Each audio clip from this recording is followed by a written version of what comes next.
ഇറാനിൽ യുദ്ധം ആരംഭിക്കാൻ എല്ലാ സജ്ജീകരണങ്ങളും പൂർത്തിയായതായി പെൻറ്റഗൺ റിപ്പോർട്ട് ചെയ്തിരുന്നു.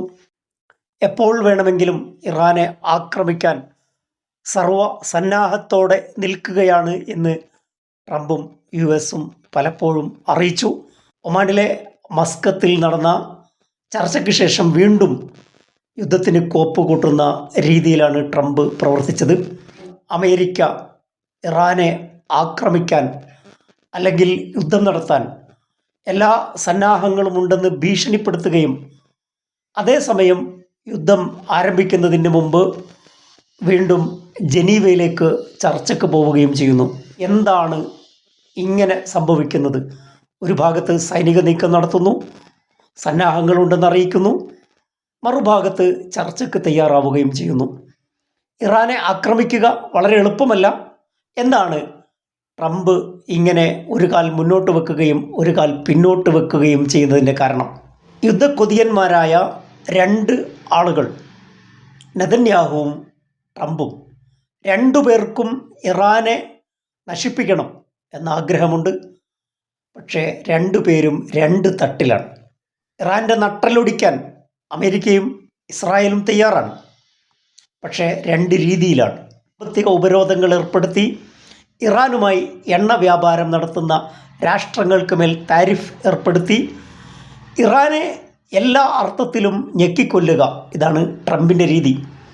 സാമ്പത്തിക ഉപരോധത്തിലൂടെ ആളുകളെ ദുരിതത്തിൽ തള്ളിയിട്ട് ആ രീതിയിൽ ആഭ്യന്തരമായ ഒരു അരക്ഷിതാവസ്ഥ സൃഷ്ടിക്കുക.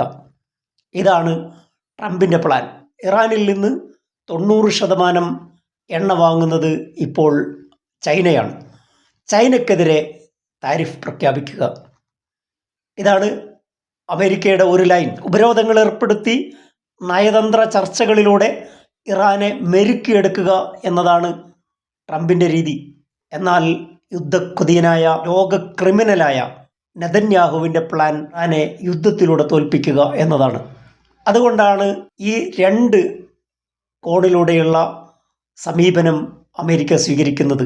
ഒരു ഭാഗത്ത് യുദ്ധത്തിന് തയ്യാറാകുന്നു, എന്നാൽ മറുഭാഗത്ത് ചർച്ചയിലൂടെ നയതന്ത്ര ചർച്ചകൾക്ക് നേതൃത്വം നൽകുന്നു. അമേരിക്കയെ സംബന്ധിച്ച് അവരുടെ സഖ്യകക്ഷികളായ അറബ് രാഷ്ട്രങ്ങൾ, മിഡിൽ ഈസ്റ്റ് രാജ്യങ്ങൾ, ആ രാജ്യങ്ങളിലാണ് അമേരിക്കയുടെ താവളങ്ങളുള്ളത്. ഈ താവളങ്ങളുള്ള രാജ്യങ്ങളുടെ സേഫ്റ്റി, സെക്യൂരിറ്റി അത് അമേരിക്ക ഭയപ്പെടുന്നു. ഇതാണ് അമേരിക്കയെ പിന്നോട്ട് വലിക്കുന്ന ഒരു കാര്യം. ഇറാനുമായി പുതിയൊരു ആണവ കരാറിന് തയ്യാറാണെന്ന് ട്രംപ് അറിയിക്കുന്നുണ്ട്. ഒമാൻ്റെ മധ്യസ്ഥതയിൽ നടന്ന രഹസ്യ ചർച്ചകൾക്ക് ശേഷം വീണ്ടും സ്വിറ്റ്സർലൻഡിലെ ജനീവയിലേക്ക് ജാരഡ് കുഷ്ണറും സ്റ്റീവ് വിറ്റ്കോഫും പോയിട്ടുണ്ട്. ചൊവ്വാഴ്ച നിർണായകമായ ചർച്ച നടത്തും. എന്നാൽ ചർച്ചകളിലൂടെ പ്രശ്നങ്ങൾ ഒത്തുതീർന്ന് കാണാൻ ഇസ്രായേൽ ആഗ്രഹിക്കുന്നില്ല. നെതന്യാഹുവിൻ്റെ ആവശ്യം യുദ്ധം മാത്രമാണ്. ഇറാനെ ആക്രമിച്ച് തകർക്കുക, ഇത് മാത്രമാണ് നെതന്യാഹു ആഗ്രഹിക്കുന്നത്. നയതന്ത്ര ചർച്ചകൾ പരാജയപ്പെടുത്തി ഇറാനെതിരെ യുദ്ധത്തിന് അമേരിക്കയെ തള്ളിവിടുക, ഇതാണ് ഇസ്രായേൽ ഉദ്ദേശിക്കുന്നത്. ഉപരോധങ്ങളിലൂടെ ഇറാനിലെ ജനങ്ങളെ പൊറുതിമുട്ടിച്ച് വീണ്ടും കലാപങ്ങളും പ്രക്ഷോഭങ്ങളും ഉണ്ടാക്കാൻ ട്രംപ്, അമേരിക്ക പ്ലാൻ ചെയ്യുന്നു.